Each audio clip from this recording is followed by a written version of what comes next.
السلام عليكم ورحمة الله تعالى وبركاته، حياكم الله. أنا على بالي بيك بلي راك إنسان موجوع، أنا متأكد من أنت سمعت القنوات والسوشيال ميديا بكل يتكلم على السوخوي 57 وأنه تم استلامها من قبل الجزائر، وأنت يا مرت الجزيرة العربية الحدث الناس كل تحكي على السوخوي 57. شوف، أنا حكيت لك في الفيديو سابق عنده بالك واحد شهرين ولا، حكيت لك على أساس أنه السو 57 ستتسلمها الجزائر قبل نهاية السنة 2025، وعطيتك دلالات. حكيت لك أنه الصانع الروسي ما يقدرش يعطيك طائرة شبحية به انت تروح تطيحها. طيب واش يدير؟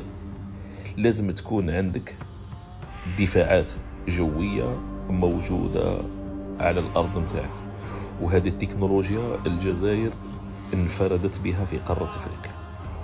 عندها يعني أدق تكنولوجيا في الرادارات، هذه الأولى. الثانية الدفاعات الجوية، يعني الردع والغطاء والهجوم، سواء من الأس 300 سواء من 400 سواء من البانسير سواء من اسكندر. يعني خلصت الأرض، خلصت والرادار، خلصت.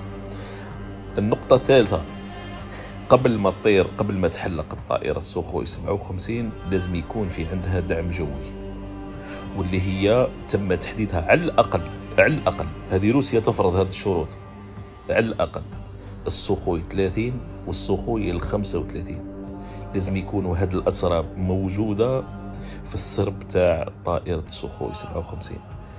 30 وال35 به تقدر تطير 57. السلام عليكم ورحمة الله تعالى وبركاته. الفيديو السابق قلت لك الجزائر هل عندها التكنولوجيا اللي وين تقدر تخلي روسيا تتدخل في حالة ما الجزائر تدخل في حرب؟ ما هدرتهاش من فراغ. هذا الشيء اللي هدرته لك برك، هذا الشيء اللي ما نقدرش نعلله لك ونهضره لك من تكنولوجيا غير ربي سبحانه يعرف. سلام عليكم.